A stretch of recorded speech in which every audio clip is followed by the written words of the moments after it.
My fiancée, a woman with a certified genius-level intellect and a memory that could recall the finest print on a page read years ago, had a peculiar habit of forgetting the things that mattered most. When she asked me to marry her, she presented an empty hand, having forgotten the ring. When we drove to the courthouse to make it official, she arrived without any of the necessary documents. And on the day we were supposed to stand before our friends and family, she forgot to come to our wedding at all. She was, I later learned, occupied with salvaging the wedding of her childhood friend, which was conveniently taking place in the hall directly next to ours. The shock of seeing the empty altar was too much for my father.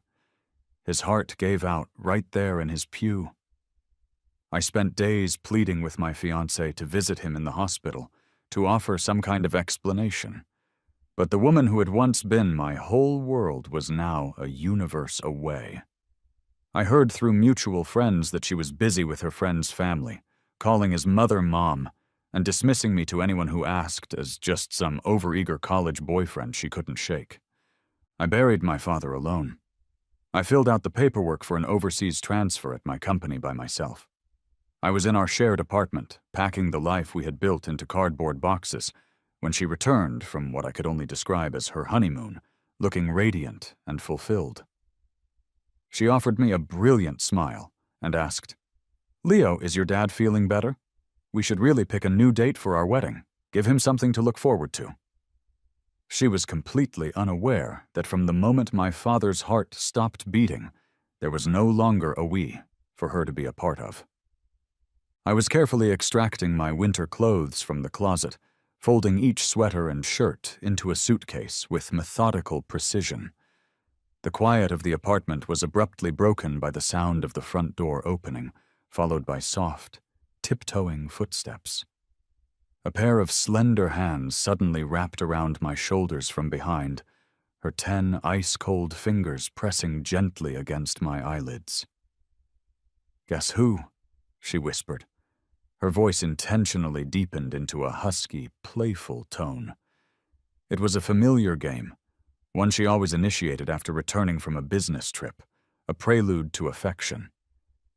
The man I used to be would have laughed, would have turned and said, "Of course, it's my beautiful Clara," before taking her freezing hands into my own to warm them.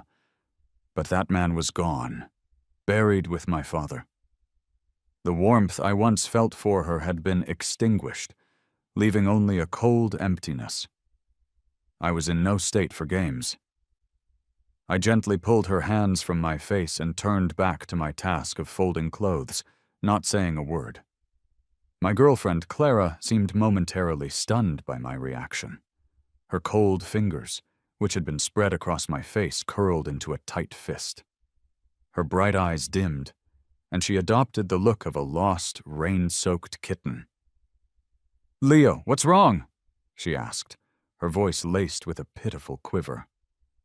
"Hasn't giving me the silent treatment for a month been enough punishment?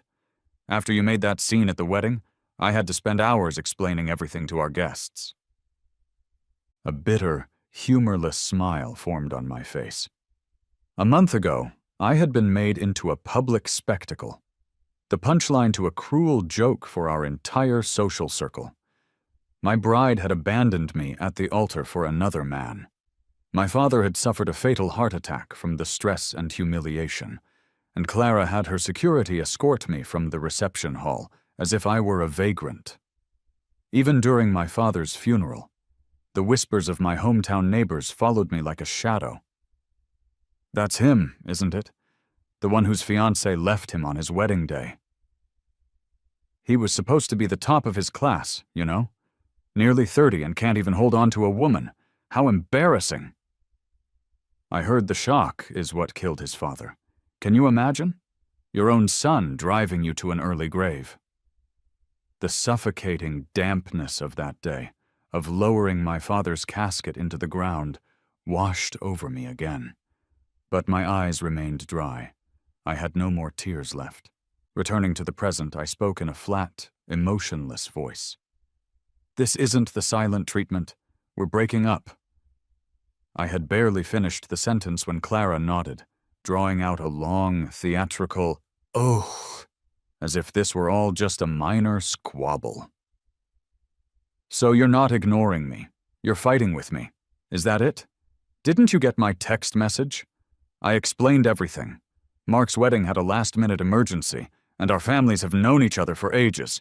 It's not like it was a huge deal to help them out." She settled onto the sofa with the regal air of a queen, picking up a gray sweater from my pile and beginning to fold it with clumsy, unfamiliar movements. Beneath the cascade of her dark hair, her delicate eyebrows were drawn together in concentration, her full red lips pursed slightly. "This sweater is hideous. You should really just get rid of it." I didn't respond. My gaze was fixed on the simple silver band that encircled her ring finger, and I felt a dull ache in my chest. I finally understood what the unusually cold, hard object pressing against my eyelids had been just moments before. Clara's eyes followed mine, and a flicker of guilt crossed her face. She quickly, almost secretively, slipped the ring from her finger and tucked it into her pocket. She then blinked her large eyes, attempting to charm her way out of the awkward situation, a tactic she had perfected over the years. "You have to be convincing when you're playing a part, you know? I forgot to take it off. You're not getting possessive again, are you, Leo?" In truth, I felt no anger. I just felt tired. The sight of the ring triggered a memory. When she had proposed to me over dinner, she had simply held out her hand, ringless, and asked if I would marry her. She claimed she had forgotten to buy one, adding that she never liked the feeling of being tied down by jewelry anyway. She promised to make up for it with a custom-designed Cartier ring on our wedding day. As it turned out, she kept that promise, but it was Mark's finger, not mine, that the custom ring was placed upon. And now she, the woman who hated being tied down, was wearing her own wedding band as if it were a permanent part of her, never wanting to remove it. Was I angry? No. The capacity for anger seemed to have been burned out of me. Over the past month, I had subjected myself to a form of self-torture, watching news clips and social media posts of Clara and Mark's lavish honeymoon tour around the world. My heart had grown numb from the constant exposure. I averted my gaze from her and simply took the sweater back from her hands. "My dad knitted this for me," I said flatly. Clara's hands were left empty, and a flash of annoyance crossed her features. Her lips tightened, but she managed to suppress her irritation. "By the way," she began, changing the subject, "how is your father? He must be feeling much better after a month of rest, don't you think?" Her eyes curved into a crescent moon smile. "I always thought our wedding venue was too plain. It didn't feel special enough for you. We can use this as an opportunity to set a new date, book a grander place, and throw a huge celebration. That will make your dad happy." I knew this was her version of an olive branch. She was in a good mood, offering me what she considered ample opportunity to concede. If I refused, she would inevitably erupt into one of her signature tantrums. But she had forgotten another crucial detail. The day we were scheduled to get our marriage license, she had met me at City Hall, only to announce she'd forgotten her identification papers. She then turned and left without a second thought, off to help Mark, the recently jilted groom, select a new tuxedo. We were never legally married. We didn't need a new wedding date. A sad, resigned smile touched my lips. There's no need for that. After being rebuffed several times, Clara's pleasant demeanor finally cracked, her expression darkening. Just as she was about to retort, her phone began to ring. The name Mark lit up the screen, and her face instantly transformed. Her features softened, and her voice became impossibly gentle. "I just got back. What's wrong? Why are you calling?" She listened for a moment, then tucked the phone between her ear and shoulder as she walked over to the coat rack, retrieving her beige trench coat. She smiled into the phone. "Mark, you're really something else. I'm in the middle of trying to calm down my boyfriend here. This is the last time, you promise? I watched, detached, as she expertly slid the wedding band back onto her finger, checked her reflection in the full-length mirror, and grabbed her car keys from the bowl by the door. With her hand on the doorknob, she paused, as if just remembering my presence. She glanced back, running her fingers through my hair in a condescendingly affectionate gesture. All right, Leo, stop pouting. I bought a little something for you. I'll give it to you when I get back tonight. I watched her go, then walked to the large window overlooking the street. Through the glass, I saw a gleaming red Ferrari parked at the curb. Mark was leaning against the passenger door, holding a cup of bubble tea.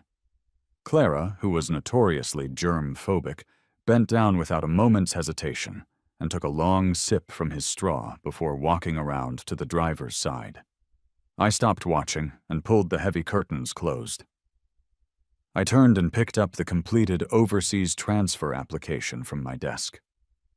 Running my thumb over the sharp paper edge, I walked out of the apartment without a backward glance and hailed a taxi to take me to the office.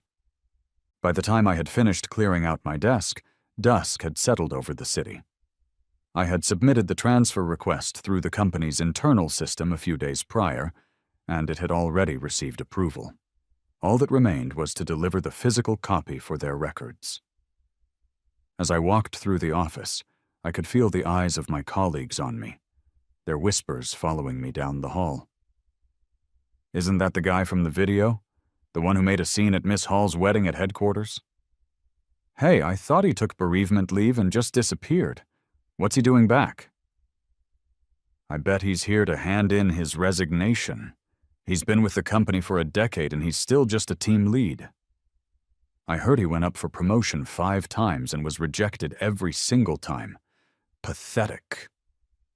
These comments, which once would have stung, now felt like distant noise. I had endured far worse in the days spent arranging my father's funeral. I kept my gaze fixed straight ahead and knocked on my boss's door. Mr. Roberts? Come in. Mr. Roberts looked up from his computer, saw the form in my hand, and nodded with a look of quiet satisfaction. Leo, when you mentioned wanting an overseas transfer the other day, I wasn't sure you were serious. You always turned it down in the past, said you couldn't handle a long-distance relationship with your girlfriend. You were surprisingly decisive this time around. Some representatives from headquarters are visiting tomorrow to inspect the branch. Just make sure you come in one last time to show your face, and then you'll be all set to go. You know, he added, leaning back in his chair, we started here together as interns. You were always sharper than me, helped me out of more than a few jams. I'm glad you finally decided to look out for yourself. It's for the best. I lowered my eyes. Yeah, maybe it was just bad luck. All the other interns from our starting year had climbed the ladder to become executives, while I remained stagnant. Leaving the office building, I paused to look back at the glass and steel skyscraper where I had dedicated 10 years of my life.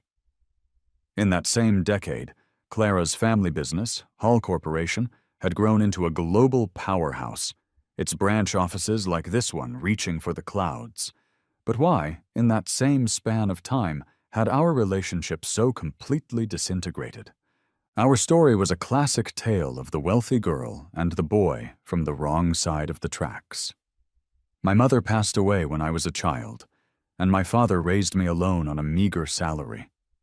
Throughout college, every moment I wasn't in class was spent working odd jobs, from waiting tables to even sitting in on lectures for other students just to make ends meet. I remember one instance when a student not only refused to pay me for my notes, but also gathered his friends to corner me in an alley, intending to take the little money I had. I was desperate. That was when Clara appeared, like a heroine from a movie, with her bodyguards in tow. She pulled me up from the grimy pavement and offered to buy me dinner. She told me, blushing, that her grades were terrible, and she was afraid she would fail her exams, asking if I could tutor her. I knew she was an excellent student. It was just her kind way of offering me help without hurting my pride. I was immediately captivated by her bright, sunny disposition, an effortless radiance that suggested a life untouched by hardship. The day I finally agreed to be her boyfriend, she took my hand and proudly announced to anyone who would listen on campus, "This is my boyfriend, the smartest man in the entire university." When we graduated, I turned down a full scholarship to pursue a doctorate abroad. When I entered the workforce, I declined a six-figure offer for an executive position at an overseas tech giant. All I ever wanted was to build a life with Clara, to marry her, have children, and watch them grow. But everything shifted a year ago, on the day her childhood sweetheart, Mark, returned to the country. That was the first time Clara ever left my side when I was sick, abandoning me with a high fever to go pick him up from the airport. That night, at his welcome home party, she drank herself into a stupor, clinging to Mark's arm and refusing to leave with me. I watched as she looked at him with red-rimmed eyes and pleaded, "Mark, please don't ever leave me again, okay?" After that night, our arguments about Mark became a constant, draining feature of our relationship. I wanted her to establish clear boundaries. She accused me of being possessive and controlling, of not trusting her to even have male friends. She once sneered at me, saying that technically she had known Mark since they were children, and I was the one who had come along later. Then, 2 months ago, on the day Mark sent her an invitation to his own wedding, she, the same woman who had deftly deflected my own hints about marriage for years, suddenly placed a piece of braised pork in my rice bowl and mumbled, "Leo, why don't we get married too?" I shook my head, forcefully pushing the memories away. My shadow stretched long and solitary in the light of the setting sun. I had no one left. After I had walked a few more blocks, the sky had faded to a deep, starless black. I was about to take out my phone to call a ride home when I heard a familiar, affectionate laugh from nearby. "Mark, hold on tight. If I drop you, I'm not taking responsibility." I turned my head toward the source of the voice and saw them standing at the entrance of a brightly lit bar. Clara was carefully propping up a heavily intoxicated Mark, the two of them pressed together in an intimate embrace. Mark's arms were draped loosely around Clara's neck, and he was smiling blissfully, like a cherished pet nuzzling its owner. A group of their friends surrounded them, cheering loudly. "All right, the game's not done yet. Go, Clara, you have to link arms and take a drink with your husband when you stop." Mark is so handsome. When we were kids and played house, Clara would fight all the other girls to be the princess who married the prince. Who would have thought the prince and princess would actually end up together for real? Clara was beaming, her expression soft, as she gently supported the swaying, intoxicated Mark, treating him as if he were the most precious and fragile object in the world. She and Mark took the glasses that were handed to them, expertly linked their arms, and drank in unison. The crowd's cheers erupted, growing louder. People clapped and began to chant, "Kiss, kiss, kiss!" Clara hesitated for a split second, not moving.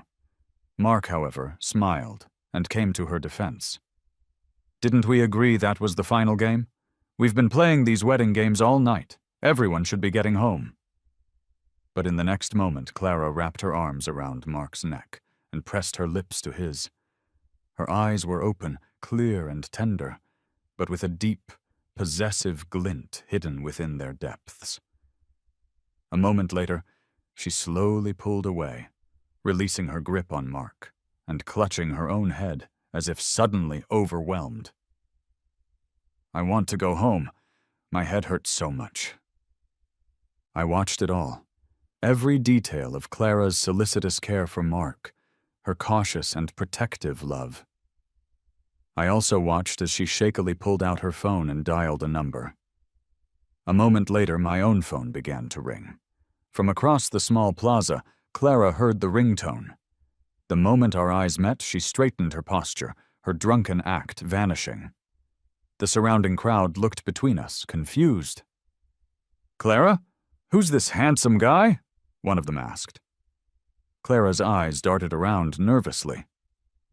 "He's the son of my family's driver," she mumbled. "My mother probably sent him to tell me it's time to come home for dinner." A self-satisfied smirk crossed Mark's face. Playing the role of the benevolent husband, he said slowly and clearly, "Oh, the driver's son. Well, you'd better make sure you take good care of your young lady then." The old me would have been crushed, would have tearfully demanded to know who she truly loved. But now, I just found the entire charade exhausting. Without giving them another look, I turned and climbed into the rideshare I had just summoned. When I got back to the apartment, my stomach was twisting in knots from having not eaten all day, so I boiled some water and made a simple bowl of plain noodles. I had barely taken 2 bites when I heard the sharp click-clack of high heels on the floorboards outside. The next second, the door was kicked open.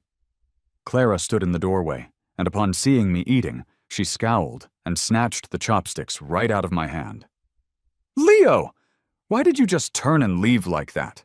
Do you have any idea how embarrassing you made me look?" What I hadn't anticipated was that Mark had come with her. He was holding onto Clara's arm with a feigned look of concern, his voice soft. "Clara, we agreed you would speak to him calmly." He then turned to me, a smile on his face that did little to conceal the look of triumph in his eyes. "Leo, please don't be upset. Clara has always been a little hot-tempered. She's impatient with everyone, except for me. But you were in the wrong, too. Clara was drunk. How could you just abandon her like that?" I reached for another pair of chopsticks and took a large mouthful of noodles. They were bland, tasteless. Without looking up from my bowl, I replied, "Clara, you had your husband there to look after you. Why would you need me?" Clara's face immediately darkened, the atmosphere in the room turning heavy and cold. "What do you mean, my husband?" "Leo, your jealousy has a limit. Those were just old friends from our social circle. Mark and I were just playing along with them. Do you really think I enjoy drinking like that? I was doing it for you." I found her statement utterly ridiculous. She had been visibly reveling in every second of her public affection with Mark, and now she was trying to cast herself as the victim. Looking up at her, I put down my chopsticks. "For me?" "For you," Clara said, as if it were the most self-evident fact in the world. "My mother said that she would only agree to make me the heir of the company if I married Mark. Only by doing that could we finally be together. Only then could I get you promoted to a position at headquarters. Wasn't this entire thing for you? For your career?" Mark frowned, an almost imperceptible flash of malice crossing his eyes, but he played his part. "Clara's right. You probably don't realize this, but she's the one who has been rejecting all of your promotion applications for the past several years. It was all to protect you. She's really sacrificed a lot for your sake." I froze. A deep, penetrating chill shot up my spine, so cold it made me shiver. For all these years, I had pushed myself to the brink of exhaustion, working tirelessly to prove myself, to stand beside Clara as an equal through my own merit. And now Mark was telling me that Clara had single-handedly tossed all of my hard work into the trash. So what was the point of all those late nights spent drafting proposals? All those business dinners where I drank until my stomach burned just to secure a deal? All the missed holidays? The fact that I had barely seen my own father in his final years? What was it all for? A sharp sting filled my nose, and my eyes instantly welled up. My voice was thick and hoarse as I asked her, "Is that true?" Clara showed no trace of guilt. Instead, she nodded, as if she were expecting me to praise her for it. "Of course. But don't you worry, from this point forward you'll be the president of Hall Corporation. You can have anything you desire. What are a few minor promotions compared to that?" It suddenly struck me as profoundly laughable. Clara had always been adamant about keeping our relationship a secret from the public, Even for our wedding, she had instructed me to invite only my closest relatives and friends, telling me not to make a fuss. No one in our professional lives even knew we were a couple. Protecting me was just a convenient excuse. It was all about satisfying her own desire for control, for keeping me in a subordinate position where I would always be dependent on her. Only now did I truly understand that the relationship I had cherished as a sweet, genuine love had never been pure at all. I shook my head and finally uttered the words that had been sitting like stones in my heart. "Clara, let's break up." Clara's eyes widened, and she stared at me as if she couldn't comprehend what I had just said. Her lips trembled, but she was unable to form a single word. A flicker of undisguised joy crossed Mark's face. He quickly interjected, scolding me. "Leo, you can't break up with Clara just because she and I are close. She really does love you. On our honeymoon, the first thing she thought of whenever she saw something interesting was buying it for you." Even in this moment, he couldn't resist twisting the knife, bringing up their honeymoon. Mark was truly a despicable person. With someone to back her up, Clara regained her composure, and her shock quickly morphed into anger. Her beautiful face seemed to harden, as if carved from ice. "Leo, you're really testing my patience, aren't you? Do you think I'm so infatuated with you that I can't live without you? Breaking up? Do you even have the right to break up with me? For the last 10 years, you've lived in my apartment, eaten my food, and I'm the one who got you your job. What more could you possibly want?" The words flowed from her lips, perfectly rehearsed. So this was her true opinion of me. In her mind, she was the generous benefactor in our relationship. The old me might have argued with her, might have tried to debate who had truly given more. But now, looking at her enraged face, I suddenly smiled. "Thank you." Instantly, the anger seemed to drain from Clara's face, leaving her looking confused. "Thank you for what?" she mumbled. My lips held their slight curve. "Thank you," I said calmly, "for letting me finally understand that in your heart, I'm nothing more than a pathetic charity case who can't survive without you." With that, I picked up my empty bowl and chopsticks, took them to the kitchen sink, and washed them under the running water. When I returned, Clara was still standing in the same spot, motionless. Mark handed her a glass of water with honey. "Clara, drink this. It'll help with the alcohol. It was always your favorite." For the first time, Clara seemed distracted, placing the glass on the coffee table without even looking at it. Her face was flushed. After a long, silent moment, she said softly to me, "That's not what I meant." I ignored her. I turned around and picked up the suitcase I had already finished packing. Just as I reached the front door, a glass shattered against the doorframe right behind me. Sticky honey water splattered across my back. Then, another box hit the floor with a thud. 2 ceramic rings rolled out. I stared down at the simple rings at my feet, confused. Behind me, Clara's voice rose into a pained cry. "I made those rings for you while I was overseas. I was thinking about you the entire time. Leo, why are you being so difficult? Why are you running away from home?" I had to laugh at the sheer absurdity of it. The inside of the rings was clearly engraved with the initials C and M. They were obviously a matching set for her and Mark. And yet she had the audacity to claim she had made them for me. I didn't hesitate for another second. I grabbed my suitcase and found a nearby hotel to stay in for the night. I was leaving the city for good tomorrow anyway. The next morning, after showering, I went to the office. I was not prepared for the scene that greeted me. The moment I stepped through the doors, I was met with a chorus of fawning compliments. "Wow, Miss Hall and Mr. Coleman, you two are such a perfect couple. You're even wearing matching outfits today." I completely ship it. "Miss Hall, Mr. Coleman, I'm a huge fan of you two. Can I get a photo?"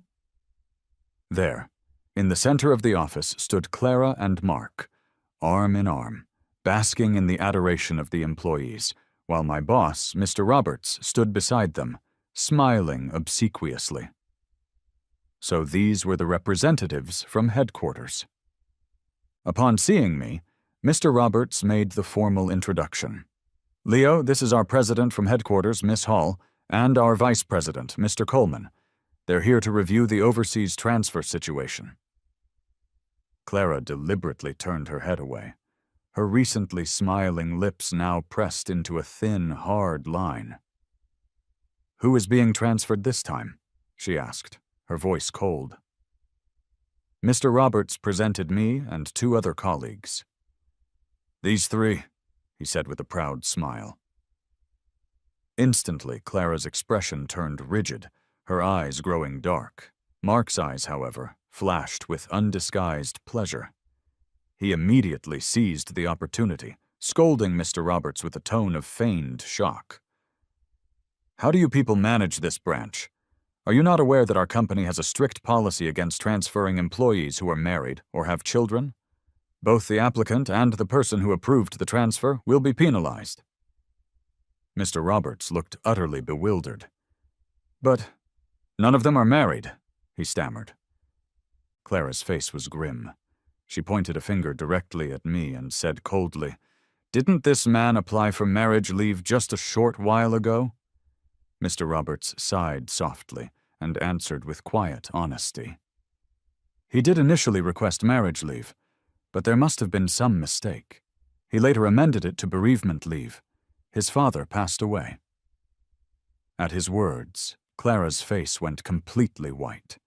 Her outstretched finger stiffened, and she stared at me with an expression of pure disbelief. As if a forgotten memory was struggling to surface, her eyes flickered with confusion. "Why didn't you tell me?" she asked in a low voice. "That your father had passed away?" I found it all so laughable.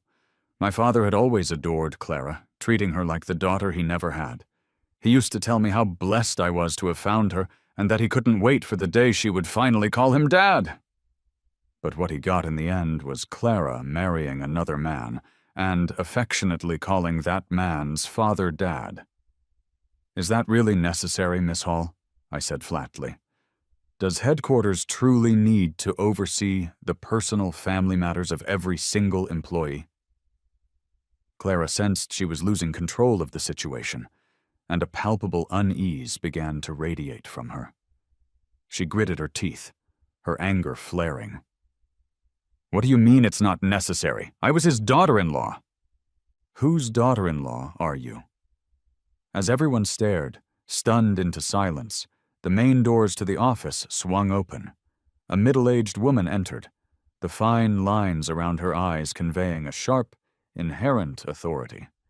It was Clara's mother, the true chairman and power behind Hall Corporation. Everyone in the office immediately snapped to attention. "Good morning, Chairwoman Hall," they chimed in unison. The chairwoman gave a slight nod, then turned her head and smiled at Mark. "Mark, I sent you 2 lovebirds to make an appearance at the branch offices. What is all this commotion about?" Remembering what Clara had just declared, everyone in the room held their breath, not daring to utter a sound. The color drained from Mark's face.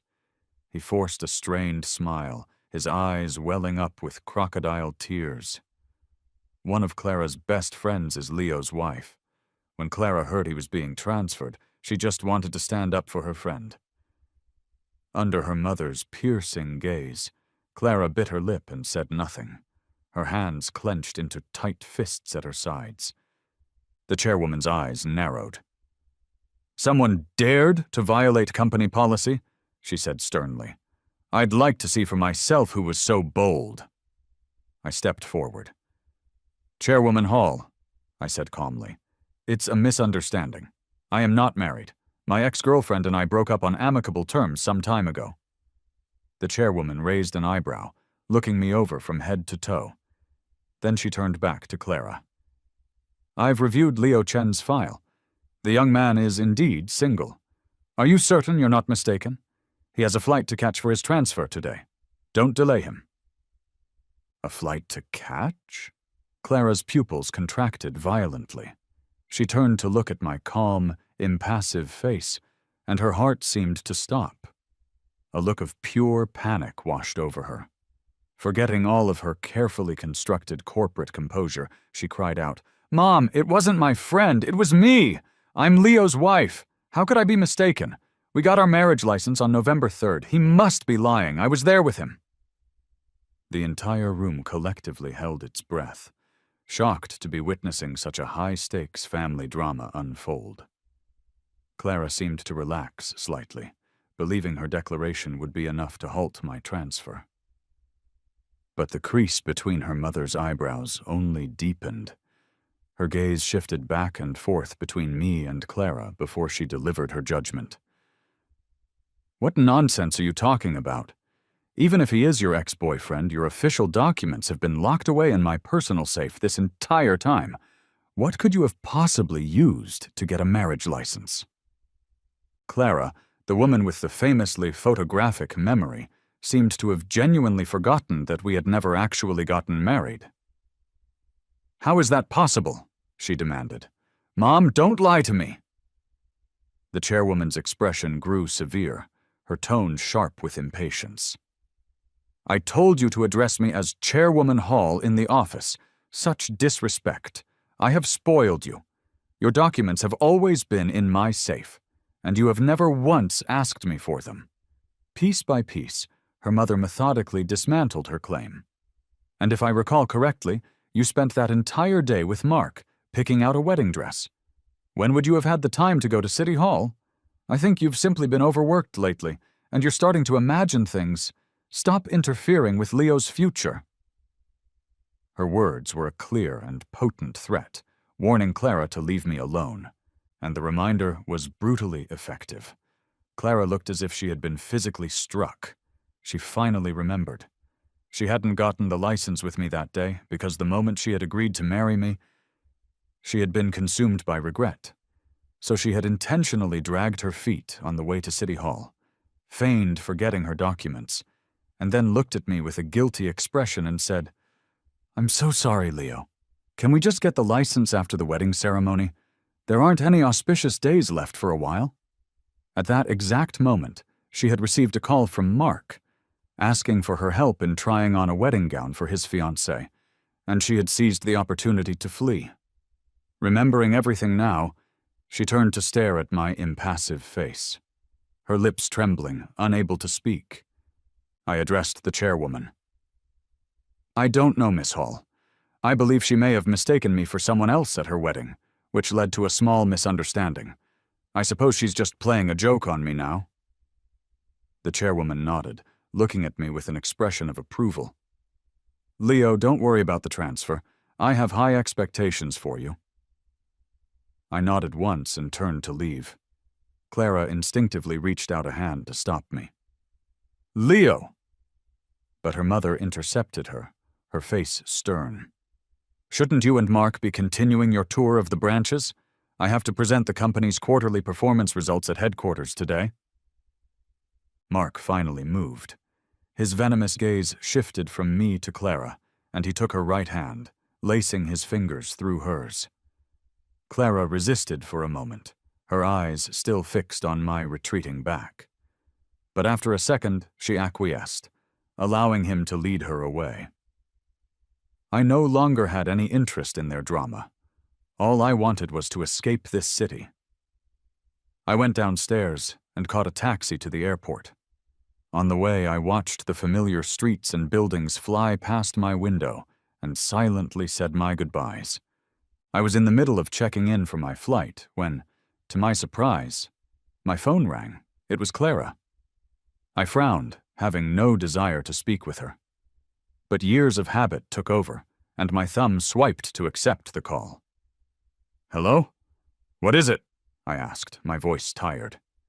The sound on the other end was distorted by the roar of a strong wind. Clara's words tumbled out in a frantic rush. "Leo, don't leave yet! Wait for me, I'm almost at the airport!" Then she hung up. I stood there, holding the phone to my ear, a perplexed look on my face. The airport? Why would Clara come to the airport? She was terrified of her mother. There was no way she would defy her to come after me.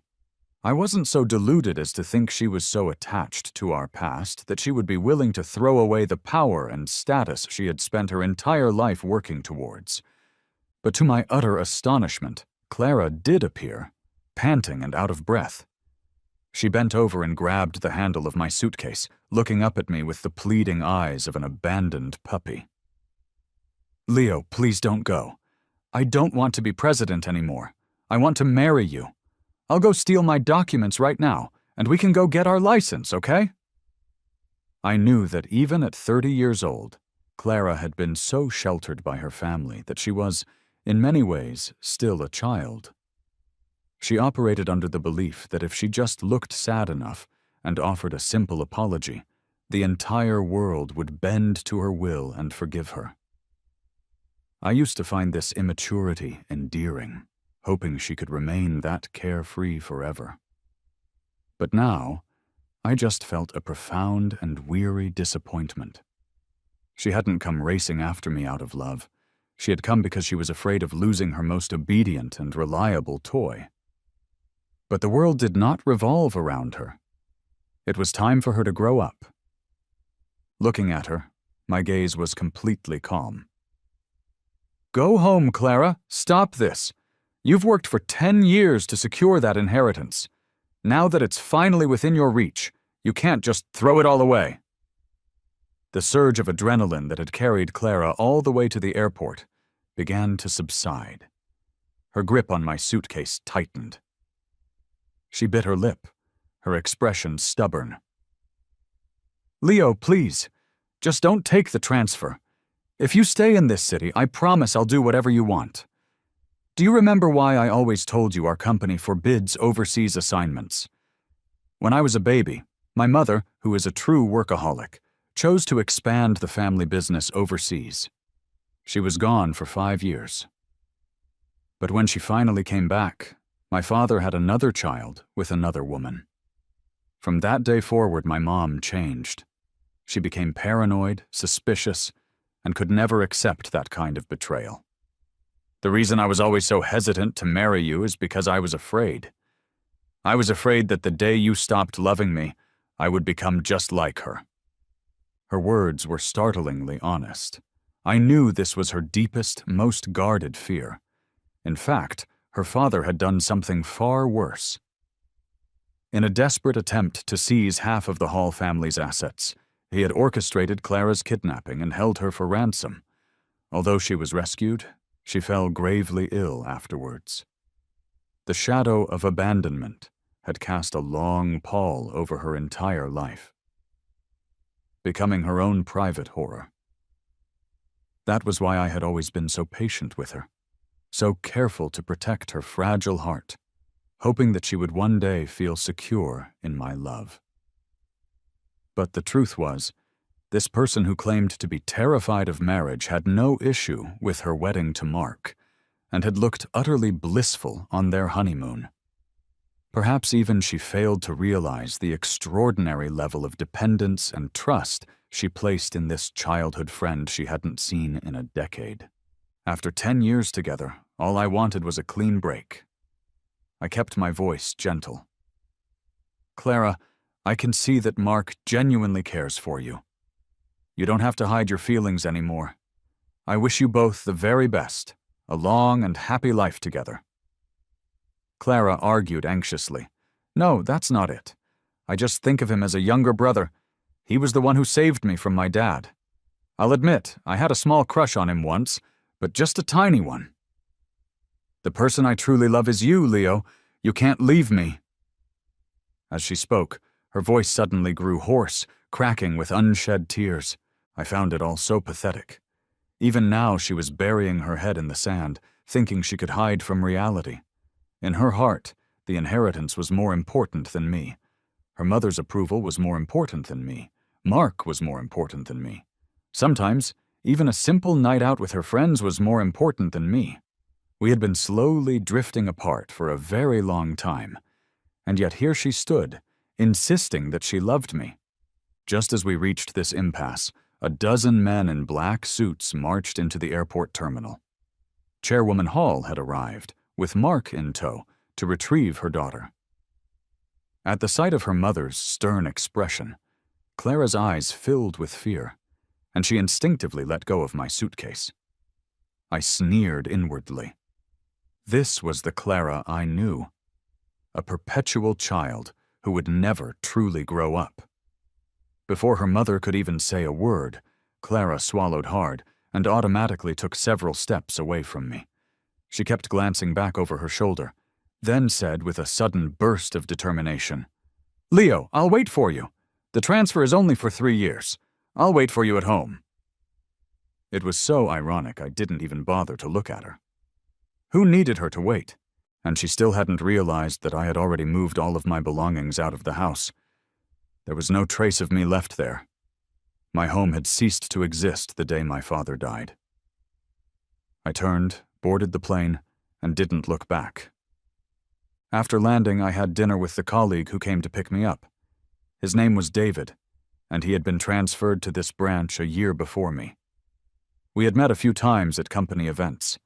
The moment he saw me, he clapped me on the shoulder. "Leo, you finally made it. Our boss here is constantly telling me I should try to poach you.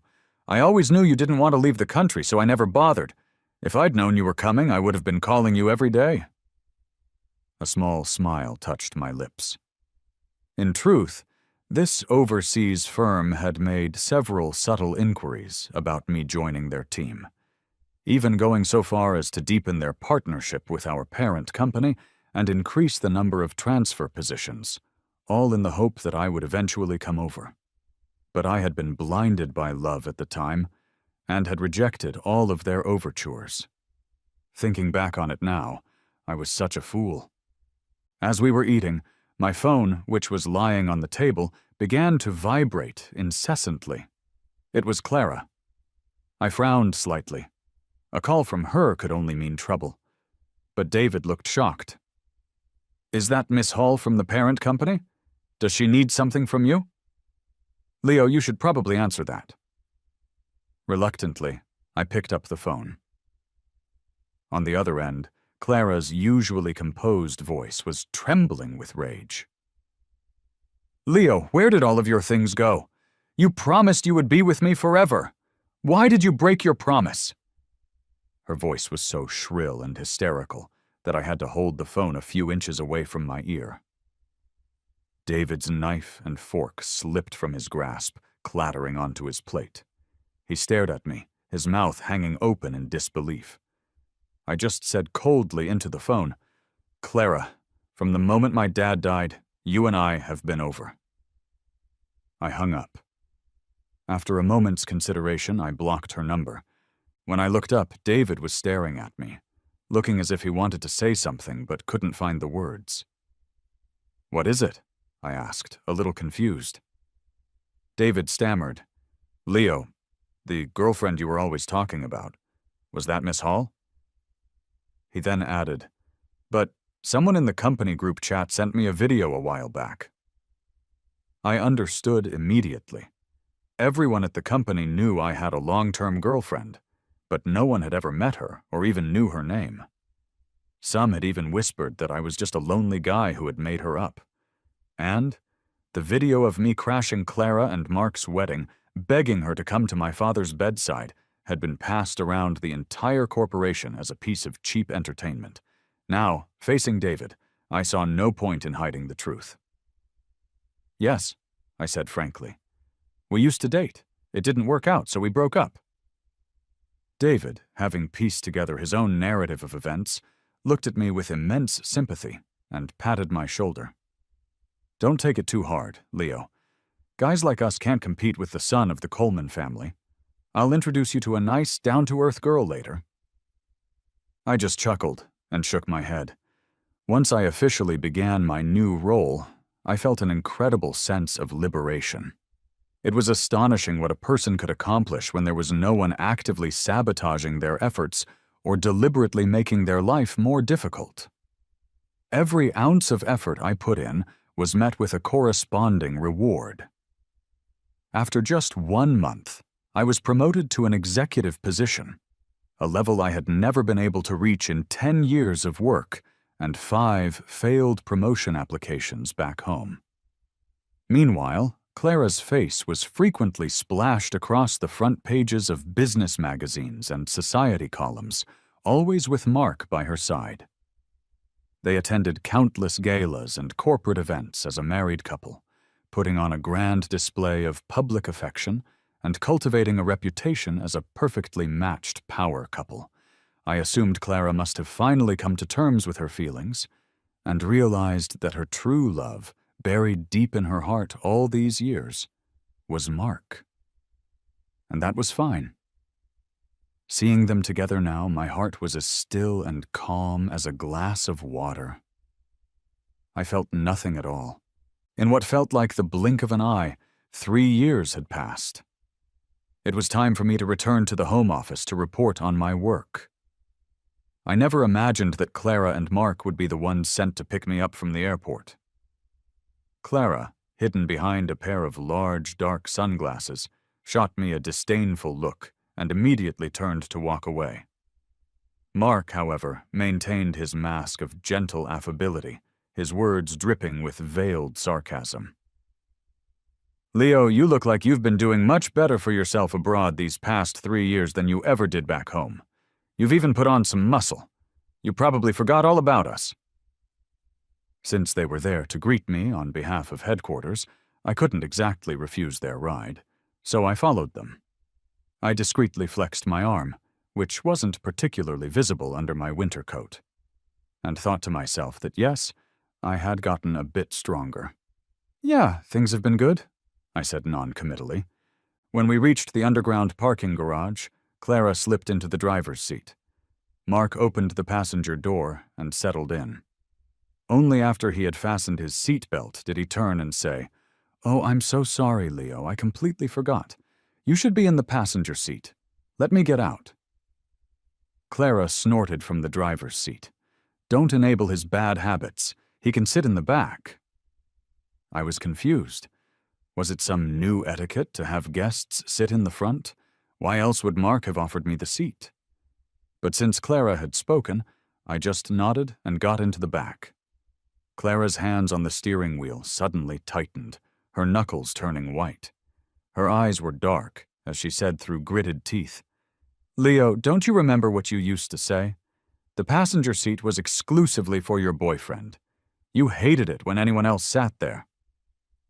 I was even more baffled. "Yeah, Mark is your husband, so it's fine for him to sit there." Clara's face grew even darker. She drove the rest of the way in a tense, suffocating silence. I took out my phone and sent a quick text to my wife, letting her know I had landed safely so she wouldn't worry. Yes, during these past 3 years, David had introduced me to a female colleague named Sophie. We had gotten to know each other and eventually fallen in love. She was also on an overseas assignment from our company and, like me, had lost all of her immediate family, so she had no strong desire to return home. Perhaps it was our shared sense of loss, or perhaps we were just two lonely people finding solace in one another. But we discovered we had an endless supply of things to talk about. A year later, we were married. By the time I had to return for this trip, she was 3 months pregnant. She still had some projects to finish up, so I didn't ask her to come with me. Seeing me grinning at my phone in the rearview mirror, Clara gritted her teeth in frustration. She cleared her throat loudly and said, "Leo, aren't you even going to ask me how I've been?" Before I could formulate a reply, she began answering her own question. "My mom retired last month and handed the entire company over to me. Now the company is all mine." Was she trying to show off? I understood. This was the classic post-breakup competition of who was doing better. My wife texted me back. "Glad you landed safely, honey. The baby was very well behaved today." She followed it with a small emoji of a bear blowing a heart. A warm smile spread across my face, and I sent a heart emoji back. Feeling much lighter, I casually replied to Clara, Congratulations, Miss Hall. The next second, she slammed on the brakes. I was thrown forward, barely catching myself with my hands on the front seats. I rubbed my bruised forehead, about to protest, but Clara was staring at me in the rearview mirror, her eyes blazing with a strange fury. Mark's gaze flickered between us. "Leo," he began, "why are you being so formal? You're not still angry about my relationship with Clara, are you? She's missed you a lot these past few years.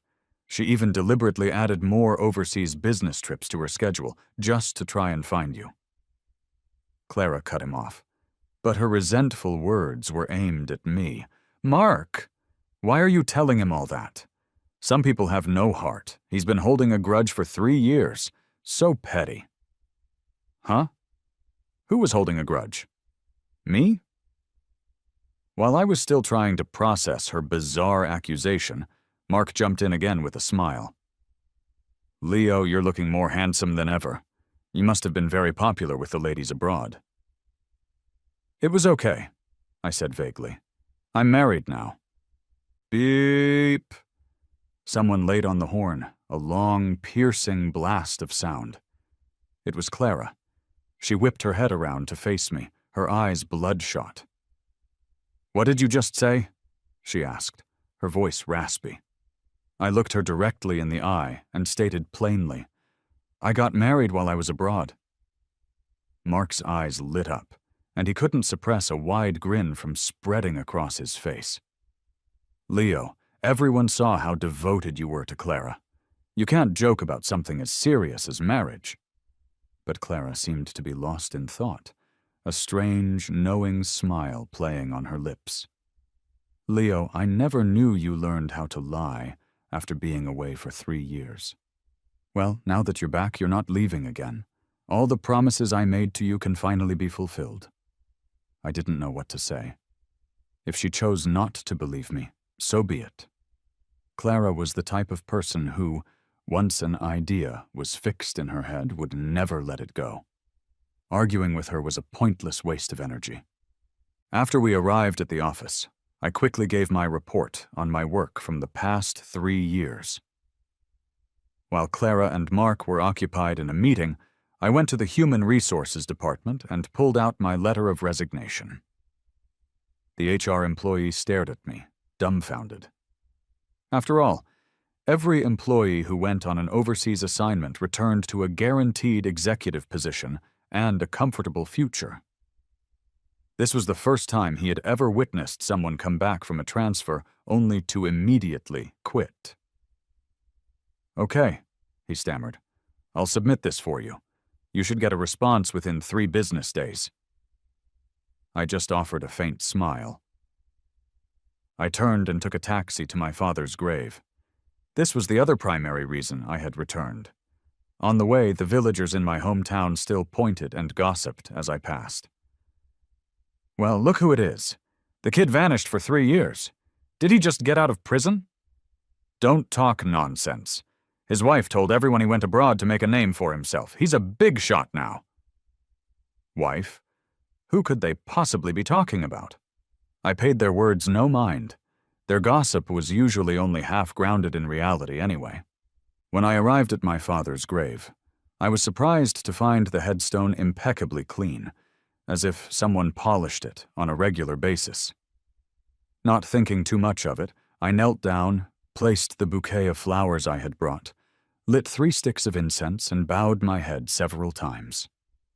When I stood up, I gently touched the cool stone of the marker and murmured, "Dad, your son hasn't been able to visit you in 3 years. Did you miss me? I came to tell you that you have a daughter-in-law now, and you're about to have a grandchild. I know you never liked to travel, but my career is in another country now, so it might be a long time before I can see you again. But don't worry, I'll come back whenever I have the chance." A soft breeze rustled the leaves in the trees overhead. For a moment it felt like my father's gentle hand on my shoulder.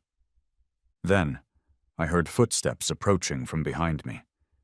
It was Clara, slightly out of breath. When she saw me, she slowed her pace. She smiled, looking very proud of herself. "Leo, I knew you would be here. She expertly took a handkerchief from her pocket and began to wipe the already clean surface of my father's headstone. I was a little stunned. "You've been taking care of my dad's grave all these years?" Clara lowered her eyes, her long, thick lashes hiding her expression. "I heard what happened to your father from the villagers," she said softly. "I'm sorry. I also know you were deeply hurt, and it's only natural that you were so sad you felt the need to run away from me. I hadn't chosen the transfer to run away from her, regardless of what she wanted to believe." "Thank you," I said genuinely. "But I didn't take the transfer because of you. I did it for myself, for my youth, for all the hard work I put in." Clara suddenly pulled me into a hug, her arms wrapping tightly around my waist. "Why are you still being so stubborn?" she mumbled into my chest. "Don't worry, I'm in charge of the company now, and Mark and I are about to go through with the marriage falling apart part of our plan. The moment we're divorced, I'll get my documents, and we can get our license and go public with our relationship."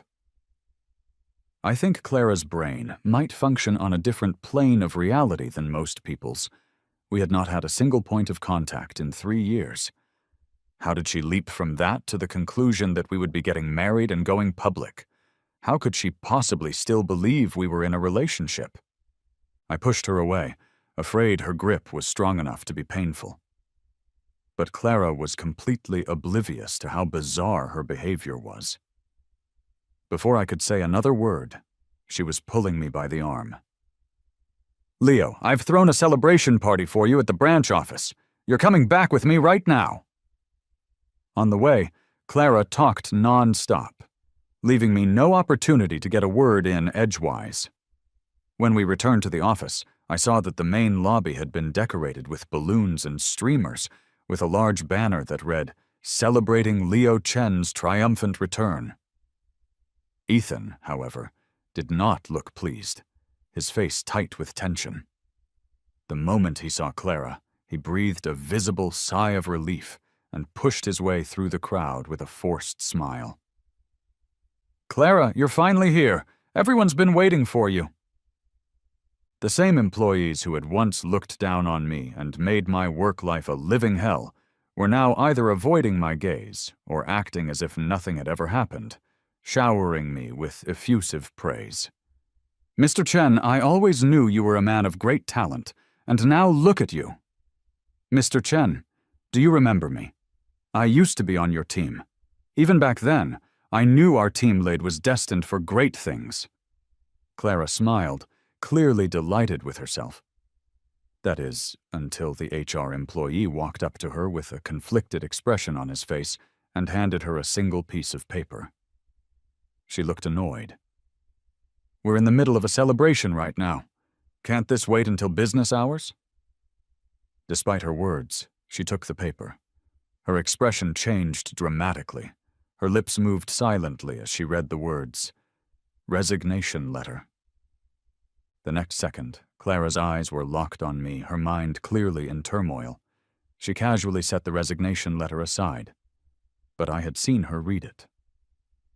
"Miss Hall," I reminded her calmly, "if you could please sign that. My flight back is tomorrow." Clara's eyes widened in disbelief. "You're leaving tomorrow? Leo, are you throwing your entire future away?" I was growing tired of this conversation. "Miss Hall, my wife is overseas. I have no intention of building a career here. I assume that's not a problem?" Seeing his opportunity, Mark couldn't resist adding fuel to the fire. "Leo, do you really have a family abroad? In that case, Clara, maybe you should just—" He didn't get to finish his sentence. Clara's face instantly darkened. "Leo, stop playing games. You submitted your resignation just to hint that you want a promotion, didn't you? I've already decided to transfer you to headquarters and make you a vice president. What more could you possibly want?" Mark, the current vice president, flinched, clearly unhappy with this proposal. Just as we reached a stalemate, a gentle, pleasant female voice cut through the tension. "Excuse me, is this where Leo Chen works?" The moment I heard that voice, I immediately turned and walked toward the entrance. It was my wife's voice, I hurried over to her. "Honey, what are you doing here?" I exclaimed, a mixture of shock and delight on my face. Seeing Sophie walking quickly toward me, I rushed to support her, my heart pounding in my chest. "Sophie, slow down. Be careful," I chided gently. She smiled and gently stroked her very prominent baby bump. In that instant, Clara froze. The entire office froze. Some of the quicker-witted employees recovered and started laughing and fawning over me. "Mr. Chen, I can't believe you're married and about to be a father. You're truly living the dream. We're all so jealous." "Yes, and your wife is so beautiful, Mr. Chen. You're a lucky man." Sophie's ears turned a bright shade of red, but she lifted her chin and squeezed my hand tightly, as if staking her claim. "Louis, I wanted to surprise you. And I wanted to come and see your dad." Clara finally snapped out of her stupor, but her usual composure had completely abandoned her. She had clearly lost her mind. She took a step forward and tried to pry Sophie's hand from my arm. "You're lying. Leo is my husband. You're just some actress he hired to make me angry, aren't you?" Fearing what this unhinged woman might do, I instinctively raised my arm to block her. My hand accidentally swung back and struck her across the face with a sharp, clear slap. I immediately pulled Sophie behind me, watching Clara warily, my brow furrowed. Mark had already rushed to Clara's side. "Clara, are you okay? Does it hurt?" he asked repeatedly. Clara just held her reddening cheek, her entire body trembling. 2 streams of tears flowed, unbidden, from her eyes. "Leo," she said, her voice hoarse, "tell me this is all fake. You promised you would only love me for the rest of your life." I looked at her, my expression utterly cold. "Clara, I am going to tell you one last time, with all the seriousness I can muster. We broke up a long time ago. We have nothing to do with each other. My wife's name is Sophie. She loves me, and I love her." With that, I carefully escorted Sophie out of the office. This time, Clara did not follow. That night, I took Sophie to a hotel to rest, with plans to take her to my hometown the next day to visit the cemetery.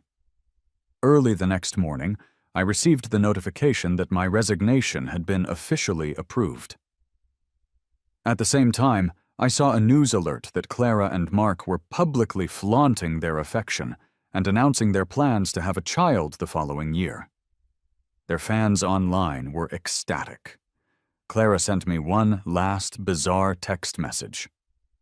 "Leo, I'll be waiting for the day you realize what's truly in your heart and come back to me. You'll regret losing me." It was absurd, completely delusional. After taking my wife to visit my father's grave, I immediately bought our plane tickets and left the country.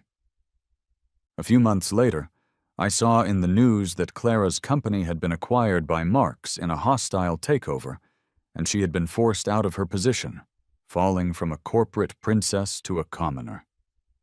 After that, I never heard any news about her again. 6 months later, my wife gave birth to a healthy 7.5-pound baby boy. Holding that soft, tiny life in my arms, my heart filled with a profound and simple warmth. Maybe this, I thought, is what happiness really is.